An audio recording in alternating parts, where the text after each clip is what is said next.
Pepper spray, a popular self-defense tool, has been used for decades to deter attackers and provide a sense of security. While commercial pepper sprays are readily available in normal times, some people prefer to make their own. Additionally, this is a good tip to know for any SHTF situation when you need to defend yourself, but you're not looking for extreme measures. So I'm going to go into the reasons why you might want to make your own pepper spray, the materials you can use, and the detailed but easy process of making it. We'll cover everything from the basics of pepper spray to advanced tips for ensuring your homemade version is effective and safe. So why make your own pepper spray? There are several compelling reasons to consider making your own pepper spray. Customization. Making your own pepper spray allows you to customize the formula to suit your specific needs. You can adjust the strength, add different ingredients, and tailor it to your own preferences. Cost-effective. While commercial pepper sprays can be expensive, the ingredients for homemade pepper spray are often inexpensive and readily available. This can be a cost-effective solution, especially if you use it frequently or need multiple cans. Availability. In some regions, commercial pepper sprays may be restricted or hard to obtain. Making your own ensures you have access to this valuable self-defense tool regardless of local regulations. Knowledge and empowerment. Understanding the process of making pepper spray can be empowering. It allows you to create a simple, effective tool, and it gives you the ability to take control of your personal safety. Materials needed for homemade pepper spray. So to make your own pepper spray, you'll need a few key materials. These include both the active ingredients that give pepper spray its potency and the equipment to mix and store it safely. The active ingredients.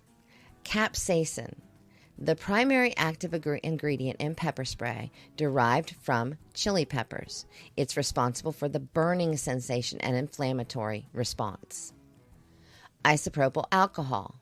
This helps extract the capsaicin from the peppers and acts as a preservative. Vegetable oil. This enhances the delivery of capsaicin and helps it stick to the target. Water is used to dilute the solution and make it easier to spray. And dish soap. It helps emulsify the oil and water, ensuring a consistent mixture. And what equipment do you need? First off, protective gear, gloves and goggles to protect yourself while you're handling chili peppers and chemicals. A spray bottle, a small portable bottle to store and to dispense the pepper spray.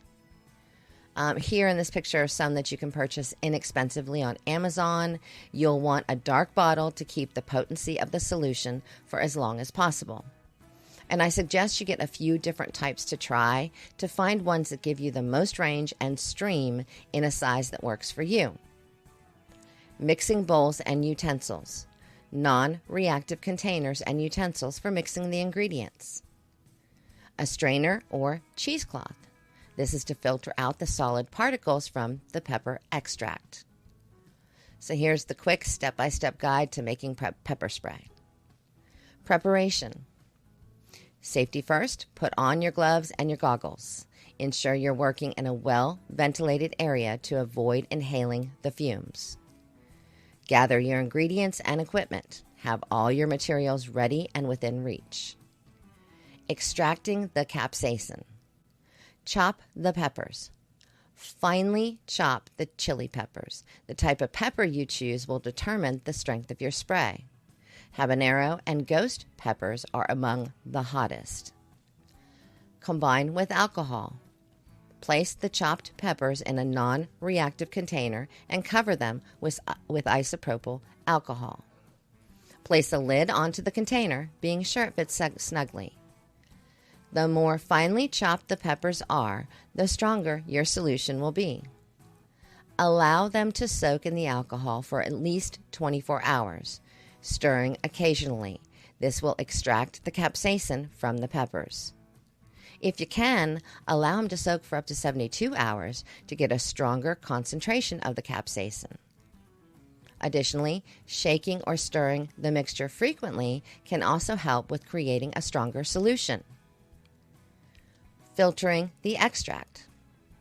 Strain the mixture. After 24 hours or longer, strain the mixture using a fine strainer or cheesecloth to remove the solid particles. You should be left with a clear liquid that contains the capsaicin extract. Mixing the solution. Combine the extract with oil and water. In a separate container, mix the capsaicin extract with vegetable oil and water. The ratio can vary depending on the desired strength, but a common ratio is 2 parts capsaicin extract to 1 part oil and 1 part water. Add the dish soap. Add a few drops of dish soap to the mixture. This will help emulsify the oil and water, creating a consistent spray. Bottling. Transfer to a spray bottle. Carefully pour the mixture into a clean spray bottle. Ensure the nozzle is tightly secured. Label the bottle. Clearly label the bottle as pepper spray and include the date it was made. This helps track its potency over time. Tips for effective use and storage. For storage, you want to store your homemade pepper spray in a cool, dark place to maintain its potency. Avoid exposure to direct sunlight and extreme temperatures. Shelf life. Homemade pepper spray can degrade over time. It's best to make small batches and replace them every 6 to 12 months. Effectiveness. Regularly test your spray to ensure it remains effective. Over time, the active ingredients can lose potency. Legal considerations. Check your local laws and your regulations regarding the use and possession of pepper spray. Family member protection. If you want to create this homemade pepper spray for family or other loved ones, here are a couple of extra tips. If they plan to carry the spray in a purse, be sure to use high-quality, leak-proof spray bottles. Be sure to date the bottle and plan on making a new batch every 6 to 12 months. Testing your pepper spray for potency. You will want to test your creation from time to time to check its efficacy. Choose a safe location. Go outdoors away from people and animals. Briefly spray it in the air. This will show you if the spray nozzle is still functioning properly.